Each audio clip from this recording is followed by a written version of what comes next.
नमस्कार।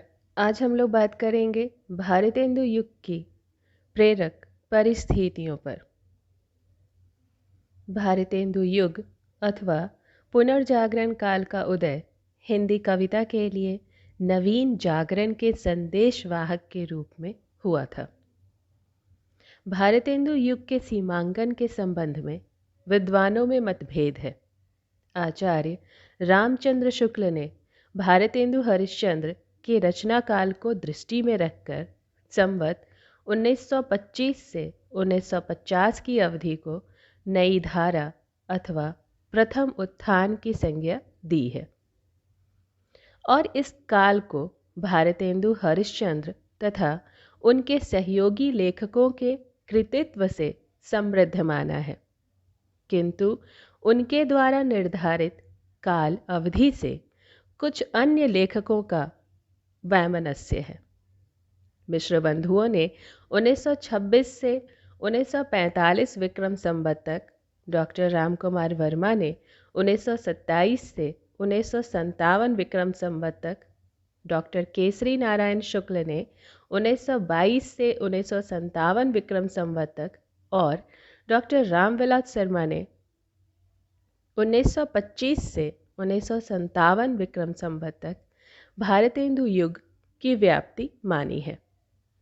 यहाँ यह बात उल्लेखनीय है कि भारतेंदु द्वारा संपादित मासिक पत्रिका कवि वचन सुधा का प्रकाशन 1868 ईस्वी में आरंभ हुआ था।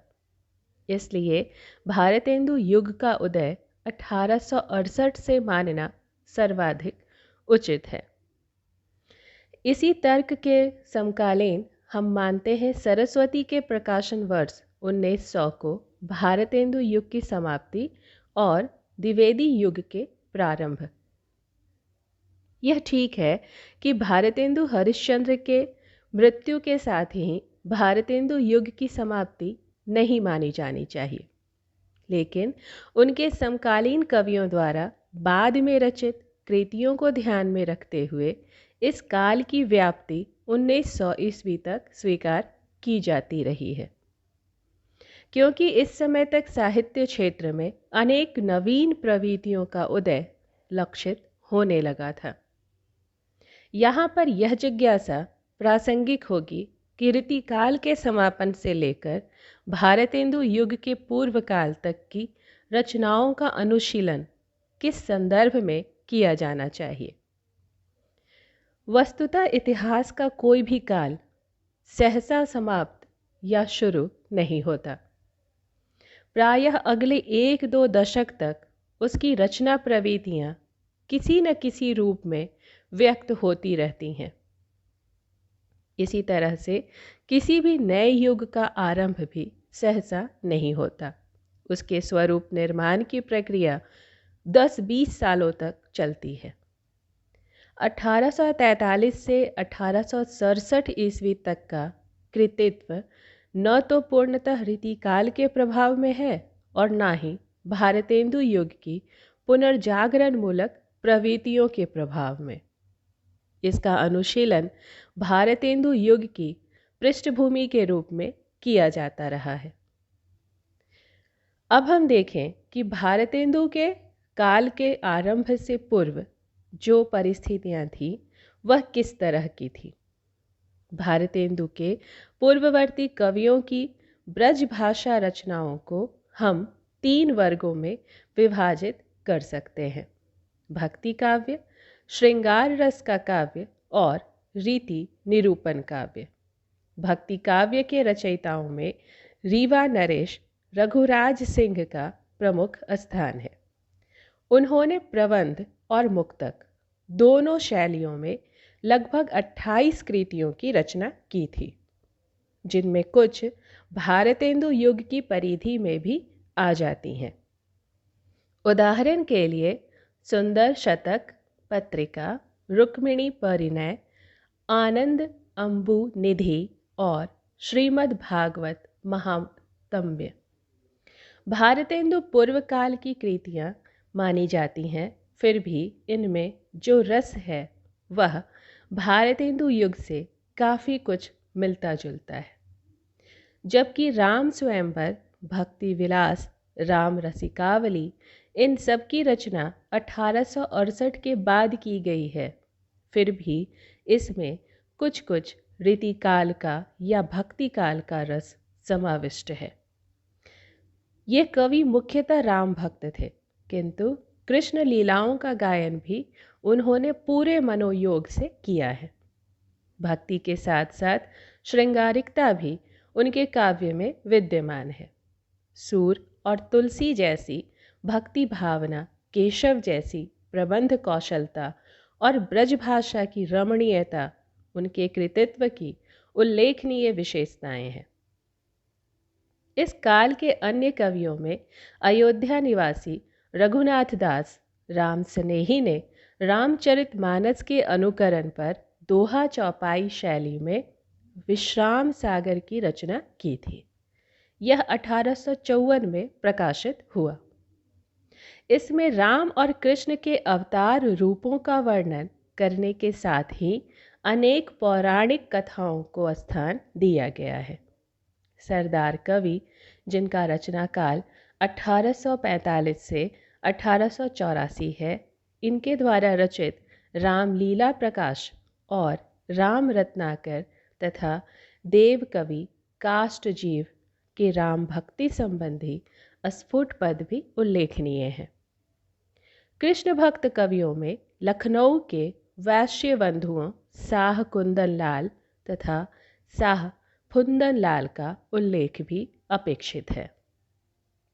इन्होंने वृंदावन में निवास करके क्रमशः ललित किशोरी तथा ललित माधुरी नामों से माधुर्य भक्ति परक पदों की रचना की थी। इनमें ललित किशोरी का स्थान प्रमुख है। उनकी काव्य शैली भी अपेक्षतया अधिक प्रौढ़, मधुर और मार्मिक है।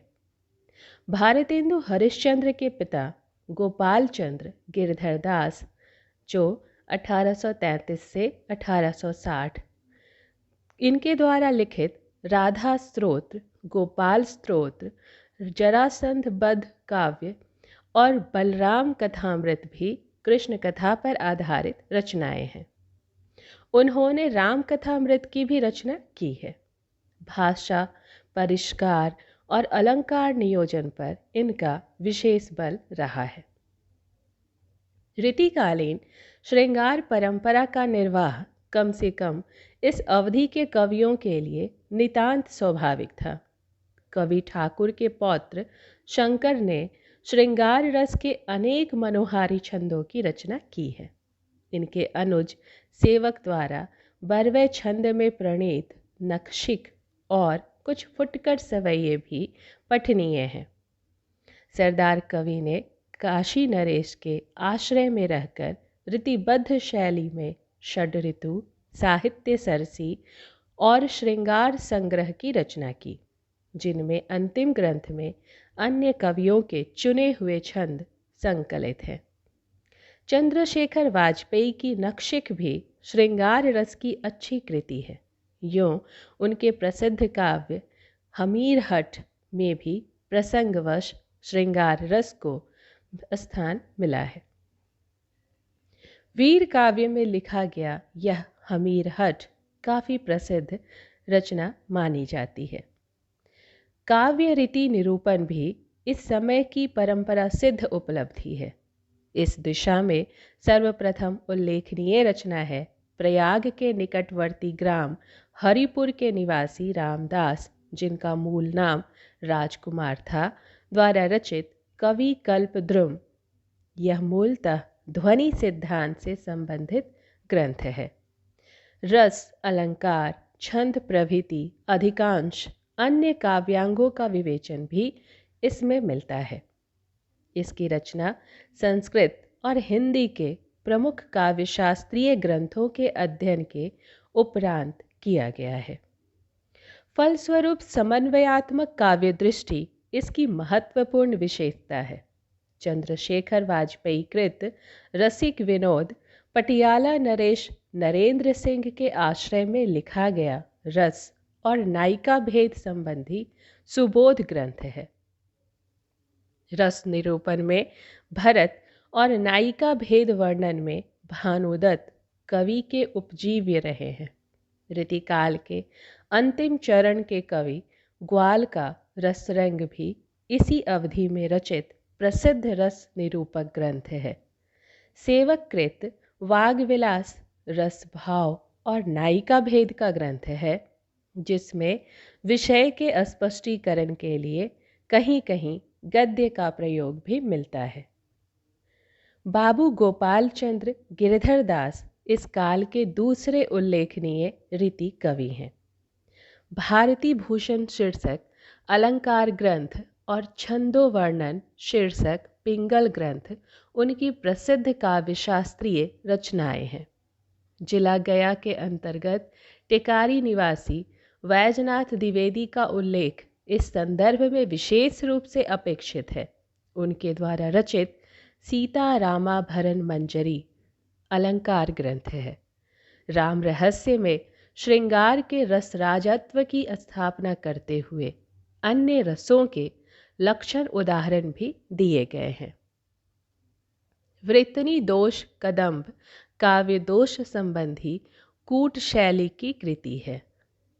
वामा विलास नायक नायिका भेद संबंधी रचना है। कूट शैली में रचित उद्दीपन श्रृंगार में श्रृंगार रस की उद्दीपन सामग्री का वर्णन है। अनुभव उल्लास अनुभवों, संचारी भावों और श्रृंगार रस के विवेचन से संबद्ध है तथा चित्राभरण में चित्रालंकार का स्वरूप स्पष्ट किया गया है। काव्यांग विवेचन में उनके विशद योगदान को प्रमाणित करने के लिए ये कृतियाँ पर्याप्त हैं। आचार्य प्रताप शाही के शिष्य सरदार कवि का उल्लेख भी आवश्यक है।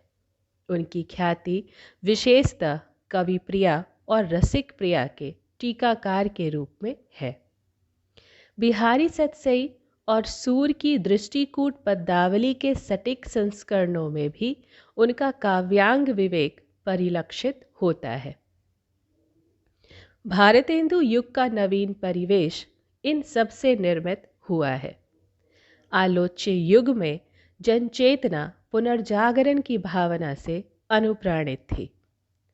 फलस्वरूप सामाजिक, सांस्कृतिक और राजनीतिक क्षेत्रों में न केवल अतिरिक्त सक्रियता थी, अपितु इन सब में गहन अंतःसंबंध विद्यमान था। भारतेंदु युगीन कवि कृतित्व पर इसका प्रभाव पड़ना स्वाभाविक था। इसकी परिणति विषय चयन में व्यापकता और विविधता के रूप में हुई। श्रृंगारिक रसिकता, अलंकरण मोह, रीति निरूपण, प्रकृति का उद्दीपन, इन सब का चित्रण रीतिकालीन प्रवृत्तियों के महत्व से क्रमशः कम होता गया और भक्ति और नीति को प्रमुख विषय बनाया गया।